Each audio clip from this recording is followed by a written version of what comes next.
Welcome back to Toffee Blues, your source for all things Everton. I'm Ollie Hayes, and today I'm bringing you my extra time thoughts for Leicester City 1, Everton 1 at the King Power on Saturday. So let's get straight into it with my thoughts. It was a tale of two halves, really. It was a game of two halves. We took the lead relatively early on through a fantastic goal from Illy and Jai. Great assist by Ashley Young. Probably a lot of people didn't expect Ashley Young to be able to pull that kind of pass off into Illy and Jai in behind, but no, it was a great goal from Njai, finding the corner well. I think that's I've seen many highlights of him at Sheffield United over the years, and then obviously at Marseille last season as well. I think that is just what he can do in an Everton shirt, and I was really pleased to see him get on the score sheet, and hopefully he can use that as a springboard now to kick on. But that goal came after a relatively decent chance for Jesper Lindstrom as well at the back post. I think he was unlucky not to find the back of the net there. I think it came at him quite quickly. A great cross from Iliman and Jai, and as I said before, it came at him quite quickly, and he couldn't quite adjust himself to get that ball into the back of the net. But no, it was really positive those first 20 minutes. I thought it was really good to see. We were creating chances. I think Lynchman and Dye were so good for me. I think it was a really positive start for both of their Everton careers. We didn't really give them too much to shout about in that first half, and while we were creating a decent amount of chances, I think it was a relatively positive performance. But yeah, as I was saying, Lindstrom and Dye I thought were fantastic. I was really pleased with how they played in that first. Obviously, people may have their little bit of reservations about Jesper Lindstrom after missing that big chance, and he had two very, very big chances against Southampton in the cup last week, which he failed to convert. But I do think he will get there. I think he will go from strength to strength. Obviously, people have had concerns about his adaptability. Can he match the pace of the Premier League? I do think he can. I think he had a decent game on Saturday, and obviously unlucky not to get on the score sheet with that first half early chance. But yeah, as I said before, it was a positive start, going 1-0 up. Didn't really give them too many chances, didn't give them much to shout about. Whilst we were creating a lot of chances. So I think it was a relatively decent first half, and kind of shows that we're on the right track to getting back to where we want to be. But at half time, I was thinking, we definitely should be winning this 1-0 up. Let's look to kill the game now. I wasn't too impressed with Leicester. I don't think they really did anything.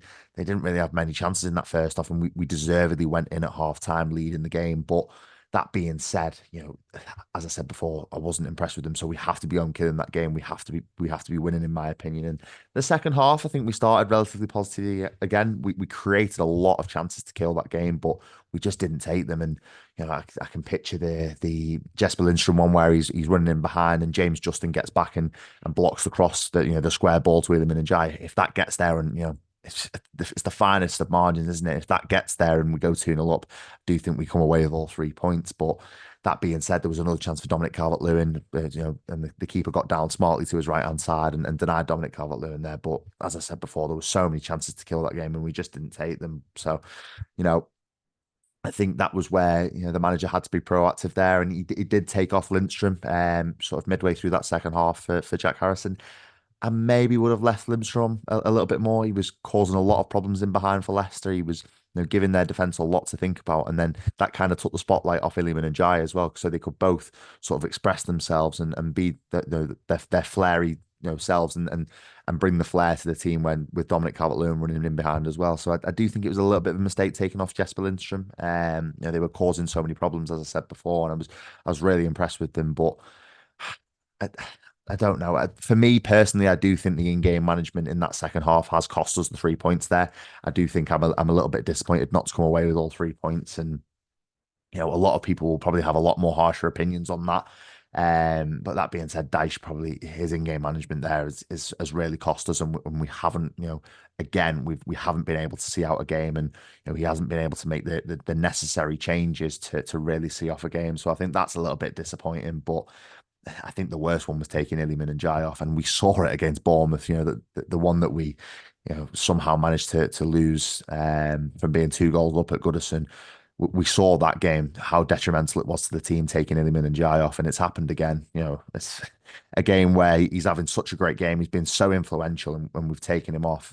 You do hope that it's just a precaution for an injury, and he's not just done that for a tactical reason, because I think that was a really poor decision by Sean Dyche. And as I said before, the in-game management for me has cost us, and the decisions that he's made to try and win the game, or even try and get a point on the road. The decisions there that he's taken haven't been proactive, and they haven't worked, and they've cost us all 3 points in my opinion. But That being said, the game dragged on and it was calamitous defending, really, wasn't it, between Michael Keane and James Tarkowski in the box, and it fell to Steffi Mavididi, and he was able to equalise for Leicester. And at that point, you are fearing the worst, aren't you? You are fearing that, is it going to happen again? Is it going to strike again where, we're leading a game, poor decisions by the manager, equally poor finishing from the attack, it has to be said, to not see out the game and see off the chances that we've created. Is it going to happen again? And are we going to lose another lead and fall behind and lose all 3 points? That was my first feeling. That was my first worry. And obviously, you look at the Villa game and the Bournemouth game as the examples for that, and it did feel very much like that. It then kind of turned in the tide of Leicester. We didn't really create many more chances after they scored, and unfortunately, I think that mainly has to fall on the manager. He's not been proactive. He's not made the correct tweaks to a team, that were ahead. He's taken off the two most influential players in Lindstrom and Dye, and he's not really changed the system to try and suit the players that are coming on. So for me, as I've said it before, the in-game management cost us. And going into that last 5 minutes, it was really cagey. It was a very cagey affair. There was a few chances for Leicester there, but ultimately we had to dig in for the points. So for me, a little bit of a disappointing one on the road. A game that I looked at before, certainly before the game, I looked at it as a must win, and a real big opportunity to get 3 points. And unfortunately, we haven't taken it. We've gone away from home again and taken the lead, and ultimately not come away with the 3 points. So that's a disappointment for me. But if you're looking at the bigger picture, does this really save Dyche? Does it, get the fans that had maybe turned a little bit towards the other side? Does that get them back on side? I'm not so sure. I think that, I think it only adds to disappointment, and it doesn't paper over any cracks that have been for the first few games of the season. Obviously, we know the situation at the club at the moment. It might change in the next few weeks with the potential arrival of Dan Freakin and that group and that takeover. So we do just have to see how that pans out. But does it paper over any cracks? In my opinion, absolutely not. I don't. I think it is just going to be a game by game thing. We have to look at the Crystal Palace game, and hopefully we can get 3 points. And for Dyche's sake, hopefully he can turn it around. But the game on Saturday and the point on the road at Leicester doesn't really fill me with too much confidence for him. I think it doesn't really paper over any cracks, and it doesn't really repair anything that's happened in the last few weeks. So yeah, it's an interesting one. Let me know your thoughts on that one in the comments. Are you happy with the point on the road at Leicester? Ultimately, it's our first point of the season, so that's a little bit of a positive. And obviously, you can take the Ilya Njai and Jesper Lindstrom performances as a positive there. But does it paper over any cracks? I'm not so sure. But let me know your thoughts on that one in the comments. Let me know your thoughts on the way we played. Are you happy seeing Jesper Lindstrom and Ilya Njai playing? No doubt I'll be speaking to you in the build up to the Crystal Palace game at the weekend. Obviously, that's a huge game, and hopefully we can just turn it around and get 3 points on the board there. But that is all from me today. Make sure you like, comment, subscribe, and I'll speak to you soon.